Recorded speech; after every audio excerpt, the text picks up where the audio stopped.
વડોદરાના હરણી તળાવમાં થયેલી ઘટનાને હજુ થોડાક જ દિવસ થયા છે ત્યાં વધુ એક વખત તંત્રની ગંભીર બેદરકારી સામે આવી છે।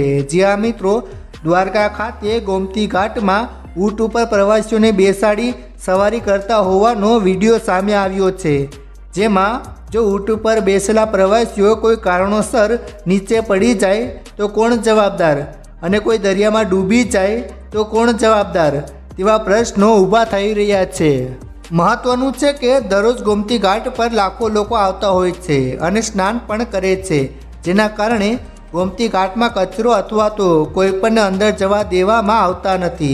ત્યારે બીજી બાજુ ઊંટ અડધો ડૂબી જાય ત્યાં સુધી પાણીમાં લોકોને સવારી કરતા હોવાનો વિડીયો સામે આવતા તંત્ર સામે પણ સવાલો ઊભા થયા છે।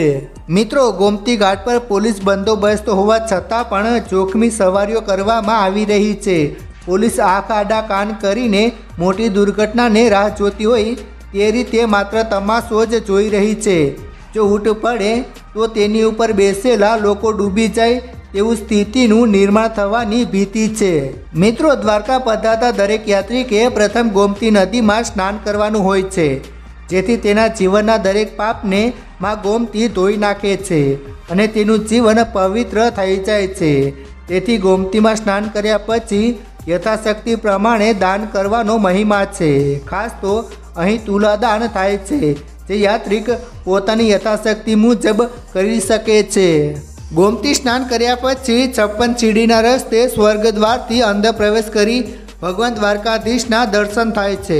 માતા ગોમતીને વરિષ્ઠતા એટલે કે ઋષિ વરિષ્ઠની પુત્રી તરીકે ઓળખવામાં આવે છે।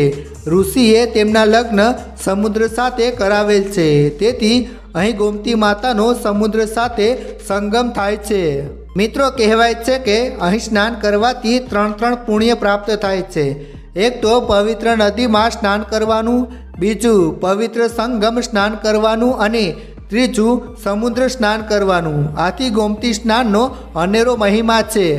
ગોમતી માતાને રોજ સાંજે 6:30 વાગ્યે જલ સ્વરૂપમાં ઢોલ નગારા અને શરણાઈના સૂર સાથે ગુગળી જ્ઞાતિના સંસ્થા આયોજિત ગુગળી બ્રાહ્મણો સમૂહમાં આરતી કરે છે, જ્યોત ઉત્સવ કરે છે અને ત્યારબાદ 7 વાગ્યે ગોમતી કિનારે ગોમતી માતાના મૂર્તિ સ્વરૂપ મંદિરમાં આરતી થાય છે।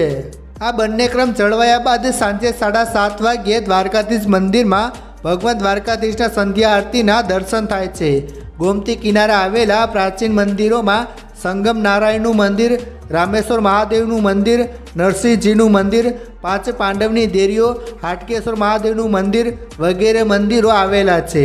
અહીં પણ મહાપ્રભુજીની બેઠક આવેલી છે। સમગ્ર પ્રાચીન ગોમતી નદી પર આવેલા જુદા જુદા ઘાટ જે તદ્દન જીર્ણ સ્થિતિમાં હતા